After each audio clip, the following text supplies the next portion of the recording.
Assalamualaikum warahmatullahi wabarakatuh. Selamat pagi anak-anak. Hari ini kita akan mempelajari tentang usaha dan pesawat sederhana. Kalian perhatikan dan catat materinya. Nah, sebelum mulai belajar, yuk sama-sama kita saksikan video pendek berikut ini.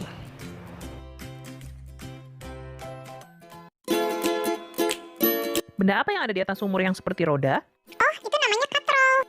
Benda itu memudahkan mengangkat air dari dalam sumur. Hai, bolehkah kamu membantuku membawa sepeda ini ke truk?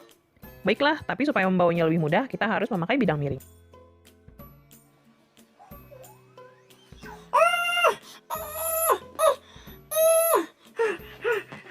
Permisi, bolehkah kamu membantuku mengangkat batu ini? Baiklah.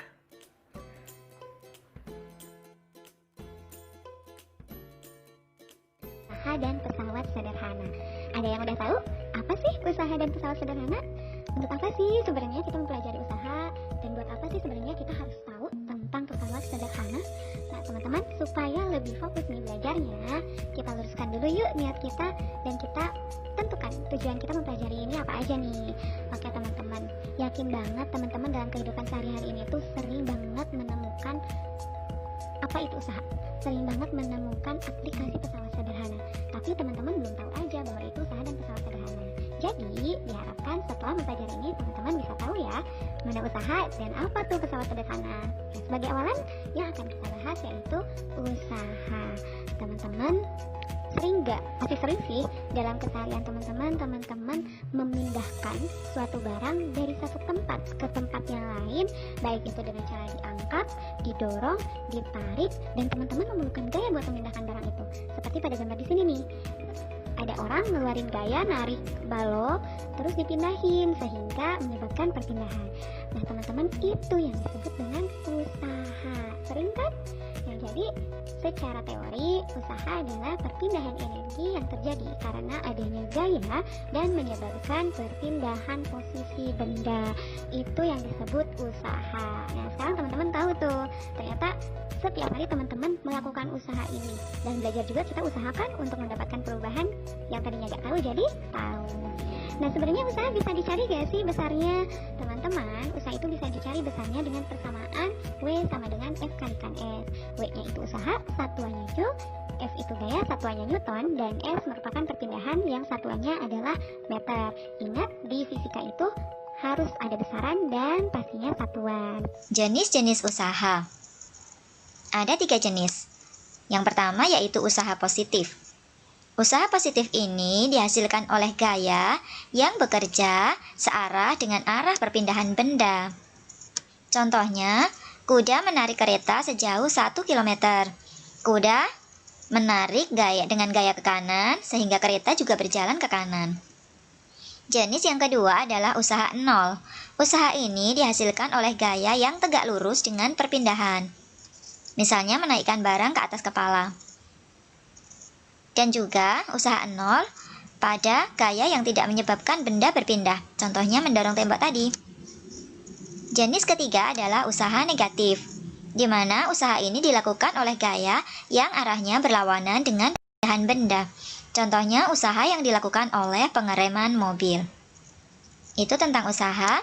Rumus usaha yang lain, yaitu rumus usaha yang arahnya vertikal. Rumusnya sebagai berikut. Usaha atau W sama dengan M dikali G dikali H, di mana M adalah massa dengan satuan kilogram, G adalah percepatan gravitasi satuannya Newton per kilogram, serta H adalah perpindahan atau ketinggian dengan satuan meter. Nah, sekarang kita coba yuk mengerjakan contoh soal. Bobby mendorong mobil dengan gaya 100 Newton dan mobil berpindah sejauh 2 meter. Berapa usaha yang dilakukan Bobby? Yang diketahui F ya, 100 Newton, lalu S-nya 2 meter yang ditanya W. Seperti yang tadi kita bahas, W rumusnya adalah F dikali S. Jadi 100 dikali 2 hasilnya adalah 200 Joule. Selanjutnya contoh soal yang kedua. Sebuah benda masanya 2 kg diangkat ke atas dengan ketinggian 3 meter. Jika gravitasi di tempat tersebut adalah 10 Newton per kilogram, berapakah besar usahanya? Yang diketahui massa 2 kg, gravitasi 10 Newton per kilogram, dan ketinggian 3 meter yang ditanya usahanya. Berarti rumusnya tadi M dikali G dikali H. Massa 2, gravitasinya 10, H-nya 3. Jadi hasilnya adalah 60 Joule. Lanjutkan pada daya. Apa itu daya? Daya merupakan usaha setiap satuan waktu. Disimbolkan dengan P, maka daya P sama dengan W per T. P artinya adalah daya dalam watt, W usaha dalam joule, T adalah waktu dalam sekon. Sehingga semakin lama seseorang itu memberikan atau melakukan usaha, maka daya yang dikeluarkannya juga semakin besar. Yuk berlatih. Yudi mendorong sebuah rak buku dengan gaya 100 Newton, sehingga rak berpindah sejauh 10 meter. Berapakah usaha yang dilakukan Yudi? Bila Yudi memerlukan waktu 20 sekon, berapakah daya Yudi? Kita kerjakan dulu yang pertama, yaitu usaha. W sama dengan F kali delta S. Sehingga W sama dengan gayanya adalah 100, perpindahannya adalah 10. 100 kali 10, 1000 joule. Kemudian kita hitung dayanya, P sama dengan W per T. Usahanya tadi 1000, dibagi waktunya 20, 1000 bagi 20 adalah 50 watt. Selanjutnya kita akan membahas mengenai pesawat sederhana. Pesawat sederhana adalah alat sederhana yang dibuat oleh manusia untuk membantu memudahkan pekerjaan manusia. Pesawat sederhana sudah pernah dipelajari sedikit waktu kalian masih SD adik-adik. Nah, kali ini kita akan pelajari lagi lebih detail mengenai pesawat sederhana. Pesawat sederhana sendiri ada beberapa macam, ada tuas atau pengungkit, kemudian katrol, dan juga bidang miring. Ketiganya memiliki cara kerja yang berbeda-beda, tetapi ketiganya sama-sama berfungsi untuk memudahkan kerja manusia atau untuk menghasilkan keuntungan mekanik atau yang biasa kita sebut KM. Nah, setiap pesawat sederhana ini memiliki rumus KM atau keuntungan mekanisnya masing-masing. Yuk kita bahas mulai dari yang pertama, yaitu tuas. Tuas atau pengungkit memiliki 3 titik. Yang pertama titik kuasa, yaitu titik tempat melakukan usaha. Kemudian yang kedua titik beban, yaitu titik tempat beban diletakkan. Dan titik tumpu, yaitu tempat pesawat ditumpu. Nah, kemudian ada lengan kuasa, yaitu jarak antara titik kuasa ke titik tumpu. Dan ada lengan beban, yaitu jarak dari titik beban ke titik tumpu. Seperti yang kita lihat pada gambar berikut, ya. Jadi AC itu adalah lengan kuasa, karena C adalah titik tumpu dan A adalah titik kuasa. BC itu adalah lengan beban, karena C adalah titik tumpu dan B adalah beban. Tuas atau pengungkit terdiri dari 3 jenis, yaitu pengungkit jenis 1, jenis 2, dan jenis 3. Perbedaan antara ketiganya itu terletak pada titik-titiknya. Contoh, jenis 1 ya, pengungkit jenis 1 itu titik tumpu terletak di tengah-tengah di antara titik kuasa dan titik beban. Contohnya adalah jungkat-jungkit dan gunting. Sementara pengungkit jenis 2, titik bebannya terletak di antara titik kuasa dan titik tumpu. Contohnya pada gerobak beroda 1 atau pemecah kenari. Sementara pada pengungkit jenis ketiga, titik kuasanya terletak di tengah-tengah di antara titik tumpu dan titik beban. Contoh pengungkit jenis ketiga adalah pinset, stapler. Nah, rumus untuk menghitung keuntungan mekanis yang dihasilkan oleh tuas adalah sebagai berikut. Keuntungan mekanis sama dengan usaha dibagi dengan gaya atau W dibagi F. Keuntungan mekanis juga bisa dihitung dengan rumus LK atau lengan kuasa dibagi dengan LB atau lengan beban. Sehingga kita bisa tulis LK per LB sama dengan W per F. Lalu kita kali silang LK dikali F sama dengan W dikali LB. Nah, yuk kita coba langsung ke contoh soal. Perhatikan gambar di samping. Hitunglah berat beban yang harus diangkat oleh tuas tersebut, serta tentukan keuntungan mekanisnya. Yang diketahui apa? Yang diketahui adalah yang 5 meter itu adalah lengan kuasa. Lengan kuasanya 5 meter. Lalu jarak dari titik tumpu sampai beban itu lengan beban. Lengan bebannya 2 meter. Kemudian diketahui juga gaya yang bekerja itu adalah 100 Newton. Yang ditanya ada 2. Yang ditanya yang pertama berat beban yaitu W, serta tentukan keuntungan mekanis berarti KM-nya. Yuk kita mulai hitung berapa W dan KM-nya. Jawab yang pertama dulu ya. Untuk mencari W-nya kita pakai rumus yang ini ya. KM sama dengan W per F kan. Sama dengan juga LK per LB. Nah, lalu kita kali silang. W dikali LB sama dengan F dikalikan dengan LK. Nah, yang ditanya apa? Yang ditanya W ya. Ini kita kotakin dulu. Berarti untuk mencari W, kita bisa pakai rumus F dikali LK dibagi LB ya. Boleh juga ditulis gini nih. W sama dengan LK per LB dikali F. Sama aja ya. F kali LK dibagi LB. Sama dengan, ayo masukin angkanya. LK-nya 5. LB-nya 2 dikali 100 Newton. Berarti 5 per 2 kali 100 ya. 100-nya bisa dicoret nih. Kita coret jadi 50. 5 dikali 50, 250 Newton. Jadi jawabannya beratnya adalah 250 Newton. Selanjutnya yang kedua yang ditanya keuntungan mekanisnya. Keuntungan mekanis tadi kita pakai LK per LB bisa, mau pakai W per F juga bisa ya. Karena kita udah punya W-nya. Pakai LK per LB aja ya, karena hasilnya pasti sama aja kok. LK-nya 5, LB-nya 2. Meter dicoret jadi 5/2, jawabannya 2,5 ya. Keuntungan mekanisnya adalah 2,5. Begitu caranya ya. Selanjutnya kita bahas pesawat sederhana yang kedua yaitu katrol ya. Jadi katrol itu macam-macam adik-adik. Ada katrol tetap, katrol bebas, dan juga katrol majemuk. Nah, perbedaannya terletak pada keuntungan mekanisnya. Kalau katrol tetap, keuntungan mekanisnya 1. Ya, itu sudah nilai tetapannya, namanya katrol tetap. Katrol tetap itu berarti katrolnya nggak berpindah-pindah tempat. Dia di situ aja ya, nggak pindah-pindah tempat. Sementara kalau katrol bebas, itu katrolnya bisa pindah-pindah tempat, namanya katrol bebas.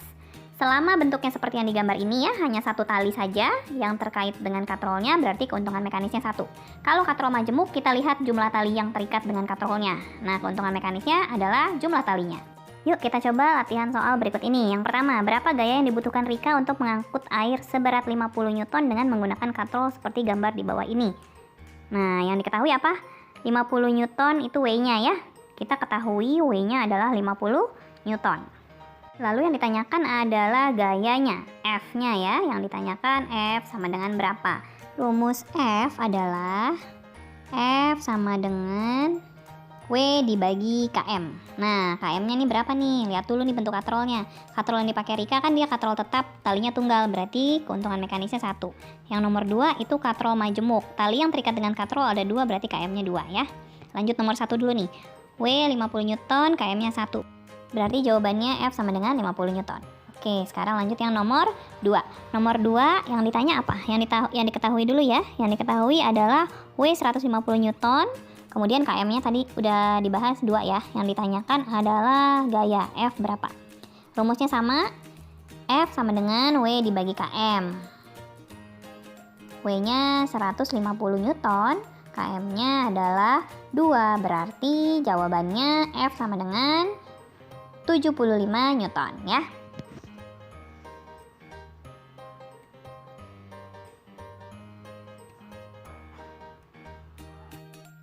Pesawat sederhana yang berikutnya adalah bidang miring. Rumus untuk mencari keuntungan mekanis pada bidang miring adalah W per F atau L per H. Atau kadang-kadang L juga dituliskan dengan S ya. Jadi L itu adalah panjang papan bidang miring. Kadang-kadang dilambangkan juga dengan huruf S. W adalah berat beban, F adalah gaya, L panjang papan atau S ya, satuannya meter, H adalah ketinggian bidang miringnya. Nah, supaya lebih paham, yuk kita coba juga mengerjakan latihan soal berikut ini. Cermati gambar bidang miring berikut ini. Jika besar gaya F adalah 60 Newton, tentukanlah yang pertama keuntungan mekanisnya, kemudian yang kedua adalah berat bebannya. Tulis dulu yang diketahui ya. Yang diketahui adalah ketinggian atau H 3 meter. Kemudian S itu jarak perpindahan bendanya ya, itu adalah 4 meter. Yang ditanyakan adalah berapakah keuntungan mekanisnya dan berapakah berat bebannya. Nah, coba kita perhatikan ya adik-adik ya, 4 meter itu adalah jarak perpindahannya, bukan panjang papannya. Jadi kita harus tahu dulu panjang papannya, berarti kita mencari bidang miringnya ya. Tulis dulu nih, A yang ditanya itu adalah KM-nya. Keuntungan mekanisnya tadi rumusnya L per H atau S per H ya. Tapi dengan catatan S-nya ini kita cari bidang miringnya dulu nih. Kita kan belum tahu nih berapa panjang bidang miringnya. Berarti kita pakai rumus Pythagoras.